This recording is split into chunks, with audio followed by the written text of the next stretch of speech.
Welcome back to let's ലേണിലേക്ക് എല്ലാവർക്കും സ്വാഗതം. അപ്പോൾ പുതിയ വിശേഷം എന്താണെന്ന് വെച്ചാൽ നമ്മുടെ UP സ്കൂൾ ടീച്ചർ അസിസ്റ്റൻറ്റിൻ്റെ ഇൻ്റർവ്യൂ ഡേറ്റൊക്കെ വന്നിരിക്കുകയാണല്ലേ.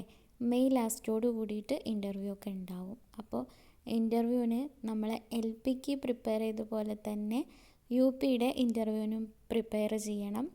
നന്നായിട്ട് നല്ല രീതിയിൽ നമുക്കൊക്കെ ഇൻ്റർവ്യൂവിൽ ഷൈൻ ചെയ്യാൻ പറ്റണം അല്ലേ. അപ്പോൾ അതിന് വേണ്ടിയിട്ടുള്ള തയ്യാറെടുപ്പുകളാണ് ഇനി വേണ്ടത്. ടോപ്പിക് വൈസായിട്ട് കാര്യങ്ങൾ പഠിച്ചു തുടങ്ങാം. ഇവിടെ 5 മെയിൻ ടോപ്പിക്കുകൾ ഞാൻ പറയാം, പിന്നെ അതിൻ്റെ സബ് ടോപ്പിക്കുകളും. അത്രയും കാര്യങ്ങൾ പഠിച്ചാൽ നമുക്ക് ഇൻ്റർവ്യൂവിൽ ഷൈൻ ചെയ്യാൻ പറ്റും. അപ്പോൾ ഏതൊക്കെയാണ് ആ ടോപ്പിക്കുകളെന്ന് നോക്കാം. 1 ജനറൽ നോളജ് അല്ലെങ്കിൽ കറണ്ട് അഫെയേഴ്സ്. ജനറൽ നോളജും വേണം, പിന്നെ കറണ്ട് അഫെയേഴ്സും. ഇപ്പോൾ മുതൽ തന്നെ കറണ്ട് അഫെയേഴ്സൊക്കെ പഠിക്കാൻ തുടങ്ങാം കേട്ടോ. പത്രം നന്നായിട്ട് വായിക്കുക. അടുത്ത ഒരു ടോപ്പിക് എന്ന് പറയുന്നത് ജനറൽ ഇംഗ്ലീഷാണ്. ജനറൽ ഇംഗ്ലീഷിൽ നിന്ന് ക്വസ്റ്റ്യൻസ് ചോദിക്കാം. പിന്നെ മലയാളം ലാംഗ്വേജ് ആൻഡ് ലിറ്ററേച്ചർ, അതും ജനറലായിട്ട് എല്ലാവരോടും ചോദിക്കുന്ന ക്വസ്റ്റ്യൻസാണ്.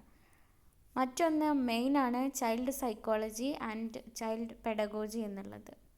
ലാസ്റ്റ് വൺ സബ്ജക്റ്റ് സ്പെസിഫിക് ആണ്. അതായത് ഡിഗ്രി സബ്ജക്റ്റ് ബേസ്ഡ് ക്വസ്റ്റ്യൻസ് ആണ് ഉണ്ടായിരിക്കുക. BA ഇംഗ്ലീഷ്, BA മലയാളം, അതുപോലെ സയൻസ്, സോഷ്യൽ, മാത്തമാറ്റിക്സ്, ഈ സബ്ജക്റ്റുകളൊക്കെ ഉണ്ടല്ലോ. ഡിഗ്രിക്ക് ഏതാണോ നമ്മൾ സബ്ജക്റ്റ് എടുത്തത് ആ സബ്ജക്റ്റ് വൈസ് ക്വസ്റ്റ്യൻസ് ആണ് പിന്നീട് ഓരോ സബ്ജക്റ്റ് എക്സ്പേർട്സും ചോദിക്കാൻ ചാൻസ് ഉള്ളത്. അപ്പോൾ ഇത്രയും കാര്യങ്ങളാണ് UP ടീച്ചറിൻ്റെ ഇൻ്റർവ്യൂ പ്രിപ്പറേഷന് വേണ്ടിയിട്ട് അറിഞ്ഞിരിക്കേണ്ടതും അതിനുവേണ്ടി പഠിച്ചിരിക്കേണ്ട കാര്യങ്ങളും. ഓക്കെ, അപ്പോൾ ഇൻ്റർവ്യൂ പ്രിപ്പറേഷൻ നമുക്ക് ഇവിടെ സ്റ്റാർട്ട് ചെയ്യാം. വൈഡ് ടോപ്പിക്കും അതുപോലെ കോമൺ ആയിട്ട് എല്ലാവരോടും ചോദിക്കാൻ ചാൻസ് ഉള്ള ചൈൽഡ് സൈക്കോളജിയിൽ നിന്ന് തന്നെ നമുക്കിന്ന് തുടങ്ങാം കേട്ടോ. ചൈൽഡ് സൈക്കോളജിയിൽ കോഗ്നിറ്റീവ് ഡെവലപ്മെൻറ്റ് എന്നുള്ള ഒരു ഭാഗത്ത് നിന്ന് ജീൻ പിയാഷെനെ നിങ്ങൾക്കറിയാമല്ലോ. ജീൻ പിയാഷെയുടെ ബുദ്ധിവികസന ഘട്ടങ്ങളുണ്ട്. അതായത് ജീൻ പിയാഷെയുടെ കോഗ്നിറ്റീവ് ഡെവലപ്മെൻറ്റ്, ആ ഘട്ടങ്ങൾ ഏതൊക്കെയാണെന്ന് അറിയാമോ, അതൊന്ന് വിവരിക്കാമോ എന്ന് ചോദിച്ചാൽ ആ ചോദ്യത്തിന് ഉത്തരം നമുക്ക് പറയാൻ കഴിയണം. അപ്പോൾ ഇതാണ് നമ്മുടെ ഇന്നത്തെ ടോപ്പിക് എന്ന് കേട്ടോ. ജീൻ പിയാഷെയുടെ ബുദ്ധിവികസന ഘട്ടങ്ങൾ ഏതൊക്കെയാണെന്ന് നോക്കാം. ജീൻ പിയാഷെയുടെ കോഗ്നിറ്റീവ് ഡെവലപ്മെൻറ്റ് സ്റ്റേജസ് 4 എണ്ണമാണുള്ളത്. ഫസ്റ്റ് സെൻസറി മോട്ടോർ സ്റ്റേജ് അല്ലെങ്കിൽ ഇന്ദ്രിയ ചാലകഘട്ടം. രണ്ടാമത്തേത് പ്രീ ഓപ്പറേഷണൽ സ്റ്റേജ് അല്ലെങ്കിൽ മനോവ്യാപാരഘട്ടം. മൂന്നാമത്തേത് കോൺക്രീറ്റ് ഓപ്പറേഷണൽ സ്റ്റേജ് അല്ലെങ്കിൽ മൂർത്ത മനോവ്യാപാരഘട്ടം. നാലാമത്തേത് ഫോർമൽ ഓപ്പറേഷണൽ സ്റ്റേജ് അല്ലെങ്കിൽ ഔപചാരിക മനോവ്യാപാരഘട്ടം. ഇനി ഈ ഓരോ സ്റ്റേജസിൻ്റെയും പ്രത്യേകതകൾ എന്താണെന്ന് ഡീറ്റെയിൽ ആയിട്ട് നോക്കാം. സെൻസറി മോട്ടോർ സ്റ്റേജ് ഒരു കുട്ടിയുടെ ജനനം മുതൽ 2 വയസ്സ് വരെയാണ് ഈ ഒരു സ്റ്റേജ് കാണപ്പെടുന്നത്.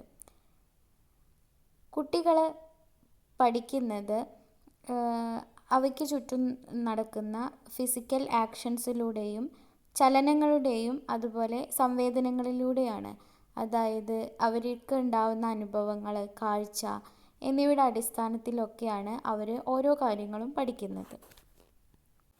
ഈ 2 വയസ്സ് വരെയുള്ള കുട്ടികളുടെ പ്രത്യേകത എന്താ? അവർ മുട്ടിലെഴിയുന്ന ഒക്കെ പ്രായമായിരിക്കും അല്ലേ.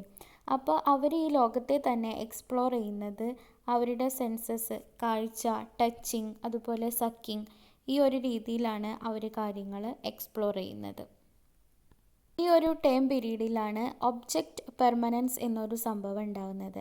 അതെന്താണെന്ന് വെച്ചാൽ നമുക്ക് മുന്നിലൊരു വസ്തു ഇല്ല എങ്കിലും അതവിടെ ഉണ്ട് എന്നുള്ളൊരു തോന്നിപ്പിക്കുന്ന ആ ഒരു ബോധം അവരിൽ ഉണ്ടാക്കുന്നു. അതാണ് ഒബ്ജക്റ്റ് പെർമനൻസ് എന്ന് പറയുന്നത്. ഉദാഹരണത്തിന് ഒരു കുട്ടിക്ക് തോന്നുകയാണ് ആ കുട്ടിയുടെ അമ്മ തൊട്ടടുത്ത് ഇല്ലെങ്കിലും അമ്മ ഇവിടെ എവിടെയോ ഉണ്ട്, അവിടെ ഉണ്ട്, വീട്ടിലുണ്ട് എന്ന് കുട്ടിക്കറിയാം. കുട്ടി കൺമുന്നിൽ കണ്ടുകൊണ്ടിരിക്കുന്നില്ല എങ്കിലും അമ്മ എന്നുള്ള കാര്യം ഉണ്ട് എന്ന് കുട്ടിക്കറിയാം. അതാണ് ഒബ്ജക്റ്റ് പെർമനൻസ് എന്ന് പറയുന്നത്. അടുത്തതാണ് പ്രീ ഓപ്പറേഷണൽ സ്റ്റേജ്. 2 മുതൽ 7 വയസ്സ് വരെയാണ് ഈ ഒരു സ്റ്റേജ് ഉള്ളത്. കുട്ടികൾ കൂടുതൽ കാര്യങ്ങൾ ആലോചിക്കാൻ തുടങ്ങും. അവർക്ക് ഒരു ലോജിക്കും അതുപോലെ സിംബോളിക്കായിട്ടുള്ള തിങ്കിങ്ങും ഒക്കെ ഉണ്ടാവുന്നത് ഈ ഒരു പ്രായത്തിലാണ്. അവർ ലാംഗ്വേജും അതുപോലെ ചിന്തയും ഒക്കെ ഉപയോഗിക്കാൻ തുടങ്ങും. ഈഗോ സെൻട്രിക് ആണ് ഈ ഒരു പ്രായക്കാരുടെ പ്രത്യേകത. ഈഗോ സെൻട്രിക് എന്നാണ്. ഈഗോ സെൻട്രിക് എന്ന് പറഞ്ഞാൽ മറ്റുള്ളവരുടെ മനോഭാവം എന്താണെന്ന് അവർക്ക് മനസ്സിലാക്കാൻ കഴിയില്ല. ഇതേ സമയത്താണ് കൺസർവേഷൻ എന്നുള്ളൊരു കാര്യം അവരുടെ അണ്ടർസ്റ്റാൻഡിങ്ങിൽ വരുന്നത്. എന്താണ് കൺസർവേഷൻ? അതായത് ഇപ്പോൾ ഒരു സാധനത്തിൻ്റെ വോള്യം അല്ലെങ്കിൽ അവയുടെ അളവ് വ്യത്യാസപ്പെടുന്നില്ല. അതൊരു വേറൊരു മെത്തേഡിലാണ് നമ്മൾ കാണുന്നതെങ്കിലും അവയുടെ അളവ് വ്യത്യാസപ്പെടുന്നില്ല എന്നുള്ളതാണ് കൺസർവേഷൻ. ആ ഒരു കാര്യം മനസ്സിലാക്കുന്നത് ഈ ഒരു പ്രീ ഓപ്പറേഷണൽ, അതായത് മനോവ്യാപാര ഘട്ടത്തിലാണ് ഈ ഒരു കാര്യങ്ങൾ കുട്ടികൾ മനസ്സിലാക്കി വയ്ക്കുന്നത്. പിയാഷെയുടെ ബുദ്ധിവികസന ഘട്ടങ്ങളിൽ മൂന്നാമത്തേതാണ് കോൺക്രീറ്റ് ഓപ്പറേഷണൽ സ്റ്റേജ് അല്ലെങ്കിൽ മൂർത്ത മനോവ്യാപാര ഘട്ടം. ഈ ഒരു ഘട്ടമാണ് UP ടീച്ചറിന് ഏറ്റവും പ്രത്യേകമായിട്ട് ശ്രദ്ധിക്കേണ്ട ഘട്ടം. അതായത് 7 മുതൽ 11 വയസ്സ് വരെയാണ് ഈ ഒരു ഘട്ടം പറയുന്നത്. ഈ ഒരു ഘട്ടത്തിൻ്റെ പ്രത്യേകത ലോജിക്കൽ തിങ്കിങ്ങും സ്റ്റാർട്ട് ചെയ്യുന്ന ഒരു സമയമാണ്. അതായത് കുട്ടി യുക്തിചിന്തയോട് കൂടിയിട്ട് കാര്യങ്ങളെ മനസ്സിലാക്കാൻ ശ്രമിക്കുന്ന ഒരു സമയമാണത്. കുട്ടികൾക്ക് നേരത്തെ പറഞ്ഞ കൺസർവേഷൻ, അതുപോലെ താരതമ്യം, പിന്നെ വസ്തുക്കൾ തമ്മിലുള്ള റിവേഴ്സിബിലിറ്റി, ഇവയൊക്കെ മനസ്സിലാക്കുന്ന ഒരു സമയമാണ് ഈ 7 മുതൽ 11 വയസ്സ് വരെയുള്ള ഈ ഒരു കാലഘട്ടം. കുട്ടികൾക്ക് മനക്കണക്ക് കൂട്ടാനൊക്കെ പറ്റുന്ന ഒരു സമയമാണത്. ഓക്കെ, ലാസ്റ്റ് സ്റ്റേജാണ് ഫോർമൽ ഓപ്പറേഷണൽ സ്റ്റേജ് അല്ലെങ്കിൽ ഔപചാരിക മനോവ്യാപാര ഘട്ടം. 12 വയസ്സ് മുതൽ, അതായത് 11 വയസ്സിന് ശേഷം പിന്നെ അങ്ങോട്ട് ഈ ഒരു സ്റ്റേജാണ് വരുന്നത്. അബ്സ്ട്രാക്റ്റ് ആൻഡ് അതായത് യുക്തിചിന്തയോട് കൂടിയിട്ട് ശരിയായി കാര്യങ്ങളെ കാണാൻ കുട്ടികൾക്ക് കഴിയുന്നുണ്ട്. മുന്നിൽ നടക്കുന്ന നീതി ന്യായത്തിനോടൊക്കെ യുക്തിപരമായി ചിന്തിക്കാനുള്ള കഴിവ് വരുന്നു. കാര്യങ്ങളെ കാരണങ്ങളോട് കൂടി ഒരു സിസ്റ്റമാറ്റിക് രീതിയിൽ പ്ലാൻ ചെയ്യാനും അത് എക്സിക്യൂട്ട് ചെയ്യാനൊക്കെ ഈ ഒരു പ്രായക്കാർക്ക് കഴിയുന്നുണ്ട്. അപ്പോൾ ഫോർമൽ ഓപ്പറേഷണൽ സ്റ്റേജും അതുപോലെ കോൺക്രീറ്റ് ഓപ്പറേഷണൽ സ്റ്റേജും ഒരു UP ടീച്ചർക്ക് ഏറ്റവും വേണ്ടപ്പെട്ട 2 സ്റ്റേജസ് ആണ്. ഈ ഒരു ചോദ്യം നിങ്ങളോട് ചോദിക്കുകയാണെങ്കിൽ സിമ്പിളായിട്ട് ഈ 4 സ്റ്റേജും അവയുടെ പ്രത്യേകതകൾ എന്തൊക്കെയാണെന്നൊന്ന് പഠിച്ചു വെച്ചാൽ മതി കേട്ടോ, ഒന്ന് അറിഞ്ഞിരുന്നാൽ മതി.